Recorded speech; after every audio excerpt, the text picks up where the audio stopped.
ഞാൻ ഉൾപ്പെടെയുള്ള എല്ലാ ഇന്ത്യൻ കിഡ്സിന്റെയും സ്കൂൾ ബാഗിൽ ഒരു ടൈമിൽ ഇവരുടെ പ്രൊഡക്റ്റ് ഉണ്ടായിരുന്നു. ഒരുപക്ഷെ നമ്മുടെ one of the best childhood memory കൂടിയാണിത്.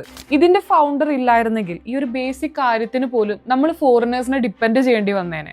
മുംബൈയിൽ നിന്നും വരുന്ന ദിഗംബർ ഒരു സാധാരണ കെമിസ്ട്രി ഗ്രാജുവേറ്റ് ആയിരുന്നു. അദ്ദേഹം ശ്രദ്ധിച്ചൊരു കാര്യം, മുൻപ് നമ്മൾ ഇന്ത്യൻസ് പേനയുടെ മഷിക്കായി ഡിപ്പെൻഡ് ചെയ്തിരുന്നത് എക്സ്പെൻസീവ് ആയിട്ടുള്ള ഫോറിൻ ബ്രാൻഡ്സിനെ ആയിരുന്നു. സോ അദ്ദേഹത്തിന്റെ കയ്യിലുള്ള കെമിസ്ട്രി ജ്ഞാനം ഉപയോഗിച്ചുകൊണ്ട് അയാൾ ഇങ്ക് പൗഡർ കണ്ടുപിടിച്ചു. പക്ഷേ ഇതിൽ പ്രശ്നം എന്തെന്നാൽ ഇമ്പോർട്ട് ചെയ്യുന്ന പ്രൊഡക്റ്റിനേക്കാളും കോസ്റ്റ് വേണ്ടി വന്നു ആളുടെ ഇങ്ക് പൗഡറിന്. സോ ഇങ്ക് പൗഡർ ബിസിനസിന്റെ കോസ്റ്റ് കാരണം അദ്ദേഹം അത് ഷട്ട് ഡൗൺ ചെയ്യാനായിട്ട് തീരുമാനിച്ചു. പക്ഷെ അദ്ദേഹത്തിന്റെ ലോയൽ കസ്റ്റമേഴ്സ് പറഞ്ഞു, താങ്കളുടെ പ്രൊഡക്റ്റിന് ഒരു ക്വാളിറ്റി ഉണ്ട്, ഇതിവിടെ സ്റ്റോപ്പ് ചെയ്യരുതെന്ന്. പിന്നീട് ഈ മഷിപ്പൊടി ലിക്വിഡ് ഇങ്ക് ആയി മാറി. ക്യാമൽ എന്ന പേര് ക്യാംലിൻ ആയി മാറി. പക്ഷെ മാറ്റം വന്നത് ഇവിടെ ഒന്നുമല്ല. 1958 മകൻ സുഭാഷ് ബിസിനസ്സിൽ ചേർന്നതോടെയാണ്. ഇന്ത്യൻ ആർട്ടിസ്റ്റുകൾക്ക് ഇമ്പോർട്ടഡ് കളേഴ്സ് എഫോർഡ് ആക്കാൻ പറ്റാത്ത ഒരു അവസ്ഥ അദ്ദേഹം കണ്ടു. UK-യിൽ കളർ കെമിസ്ട്രി പഠിച്ച ശേഷം കുറഞ്ഞ വിലയിൽ ക്യാമൽ ആർട്ട് പ്രൊഡക്ട്സ് അദ്ദേഹം പുറത്തിറക്കി. ഇന്ന് ക്യാമലിന്റെ ഇയർലി റവന്യൂ എടുത്താൽ 700 കോടിയോളം ഉണ്ട്. ലക്ഷക്കണക്കിന് ജനങ്ങളുടെ ഒരു ബെസ്റ്റ് ചൈൽഡ്ഹുഡ് മെമ്മറിയും.